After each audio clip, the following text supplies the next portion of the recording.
dit et j'ai même remercié certains États partenaires voisins qui nous ont permis d'acquérir certains moyens aussi rapidement, que ce soit aériens ou des moyens de combat terrestre. Mais c'est toujours en cours, donc on ne peut pas vous citer exhaustivement tout ce qu'on est en train d'acquérir. Mais oui, il y a beaucoup de moyens qu'on est en train d'acquérir parce qu'il y a lieu de s'équiper. Et comme vous l'avez dit, on s'est réarticulé en 6 régions et 6 groupements parce que les rôles doivent être différents. Voilà. Il y a le recrutement, il y a la formation et il y a aussi le combat parce que là, nous sommes en guerre. Donc, il y en a qui auront la tâche de faire la guerre et d'autres auront la tâche de recruter, de former et de mettre à disposition. Donc, il faut équiper rapidement tous ces groupements pour que chacun soit autonome en matière de renseignement, en matière d'appui aérien, en matière d'appui terrestre et tout. Donc, on est en plein équipement, oui. Est-ce que, quelque part, quand on écoute... Nous ne voulons peut-être pas de partenariat un peu flou, un peu pas clair, si je peux dire, déséquilibré, non. Donc, c'est ça. Donc, ce qui fait qu'on recherche beaucoup d'autres partenaires dans cette lutte-là. Mais il n'y a pas une dent contre un partenaire particulier ou une haine contre un partenaire particulier. Et comme vous dites, la fin des relations diplomatiques, non. Vous faites allusion à la décision de dénoncer l'accord la dernière fois. C'est un accord militaire et dans les textes de l'accord, il est prévu qu'une des parties puisse le dénoncer. Donc c'est juste un processus qui a été enclenché, mais ça n'a rien à voir avec la diplomatie. L'ambassade française est là, les ressortissants français sont là, de même que notre ambassade là-bas. Et donc il n'y a rien diplomatiquement qui a été touché. Il s'agit donc d'un accord de présence militaire. Et même, comme ils l'ont dit, notre souveraineté, ça dépend de nous. Donc c'est ce que nous réclamons à travers donc, la dénonciation de cet accord. Donc il n'y a pas de rupture de relations diplomatiques ou des haines contre un État particulier. Monsieur le Président, avec la France, c'est beaucoup plus compliqué que cela. Il y a eu plusieurs incidents. Il y a eu à votre prise de pouvoir les violences contre l'ambassade de France, le consulat, les instituts français. Il y a eu 2 citoyens français soupçonnés d'espionnage qui ont été renvoyés chez eux. Il y a eu votre demande de changement de l'ambassadeur français au Burkina. Et puis il y a eu la dénonciation de cet accord. Donc la multiplication des incidents peut laisser croire que vous voulez rompre avec la France au profit de la Russie, par exemple, ou même de Wagner. Merci de rentrer dans le sujet. Je savais que vous, les journalistes, vous viendrez sur ça. Non, il y a plusieurs incidents, certes. Il y a plusieurs incidents, mais quand il y a des incidents, c'est normal qu'on prenne des mesures. Parce que ce que les gens disent peut paraître des préjugés. Mais aujourd'hui, nous sommes à un niveau de responsabilité donné. Lorsqu'on constate que certains préjugés sont réels, il y va de soi qu'on prenne nos responsabilités et qu'on prenne des décisions dans le sens donc, de ce que ce peuple souhaite. Et tout ce que le peuple veut, c'est sa souveraineté et pouvoir vivre dignement et bien. Et nous avons cette capacité. Donc s'il y a des faits et gestes ou certains accords qui nous empêchent de pouvoir donner cette vie et cette dignité à notre peuple, il va de soi qu'on s'oppose à ça et qu'on prenne des actes contre cela.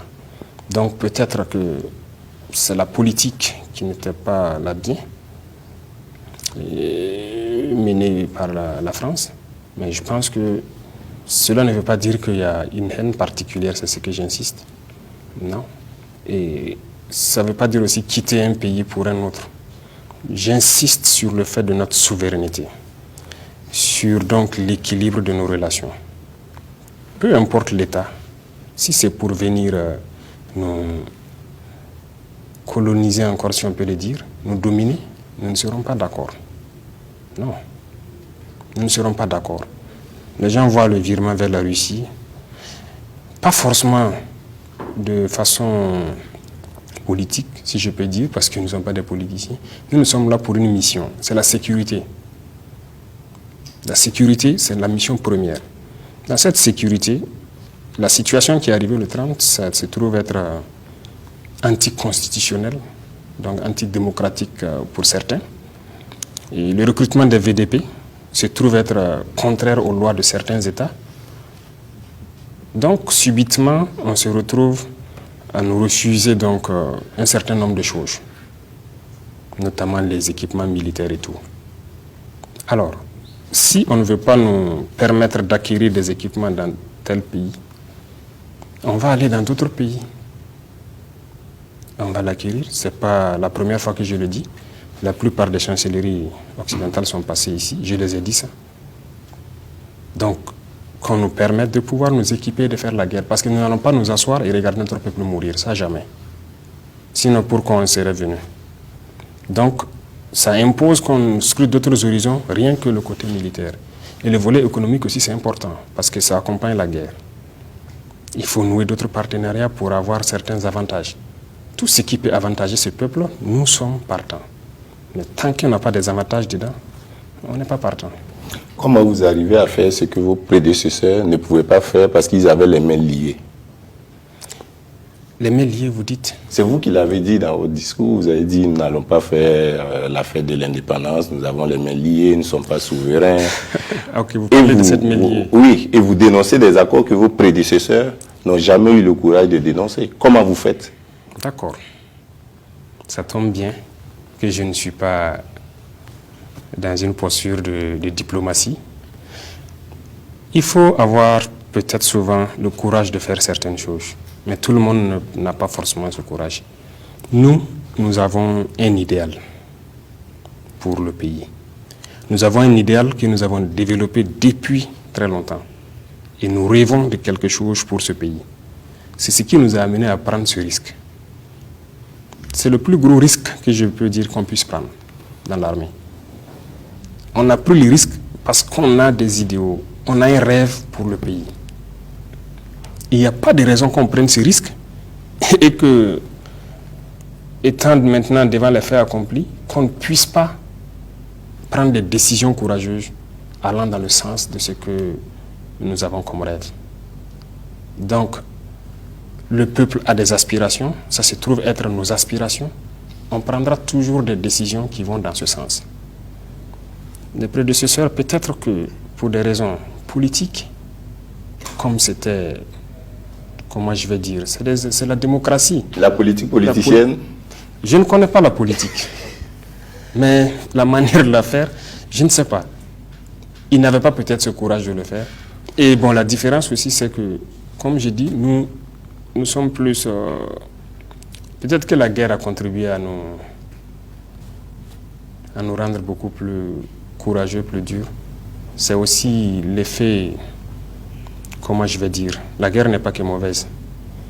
À force de nous coincer, à force de l'adversité, ça nous change. Mais retenez une chose, la seule chose qui nous anime, c'est le bonheur de ce peuple-là, le rêve que nous avons pour ce peuple. Et pour ça, on prendra toutes les décisions nécessaires. Et sur Wagner? Oui, Wagner, on a entendu dans la presse partout que Wagner est à Ouagadougou. Nous aussi, on a appris ça comme ça. Et j'ai même demandé à certains, ah bon, ils sont où? Entre-temps, on a appris qu'ils sont même logés dans un hôtel quelque part. Nous, on était surpris de voir de quoi il s'agissait. Mais je pense que c'est quelque chose qui a été juste créé pour... vous voyez, il y a un état d'esprit général. Lorsque vous traitez avec Wagner, tout le monde vous fuit. Donc, c'est quelque chose qui a été créé pour que tout le monde nous fuit. Eh bien, félicitations. C'est bien. Lorsque vous vous retrouvez coincé comme ça, vous êtes obligé de développer des solutions endogènes. C'est ce que nous sommes en train de faire.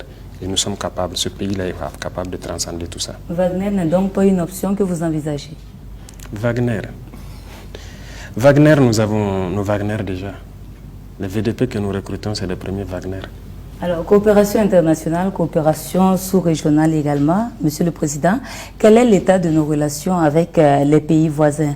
Alors, on sursure depuis quelque temps qu'il y aurait du gaz dans l'air entre le Burkina Faso et la Côte d'Ivoire, parce que la Côte d'Ivoire déjà n'a pas répondu à l'invitation du Burkina pour l'ouverture officielle du Salon international de l'artisanat.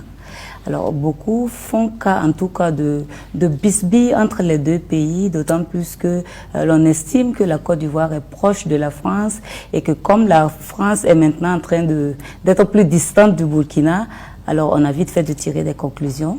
Est-ce qu'on peut savoir exactement de quoi il en retourne? C'est de notre devoir de travailler entre les deux États pour que ces conclusions ne soient pas réelles.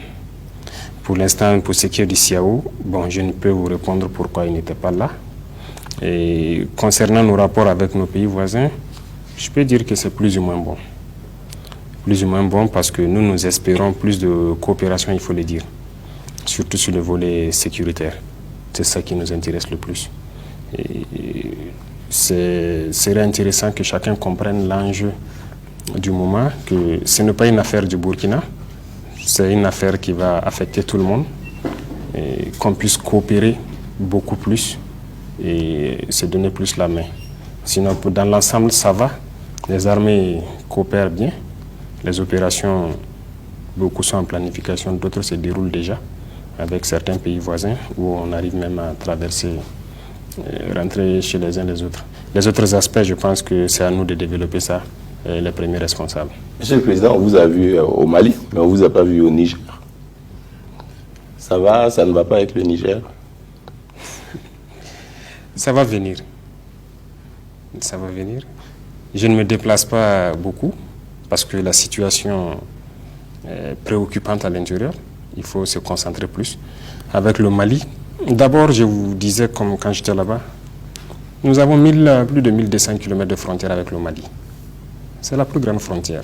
Mais pourquoi les gens ne veulent pas qu'on coopère?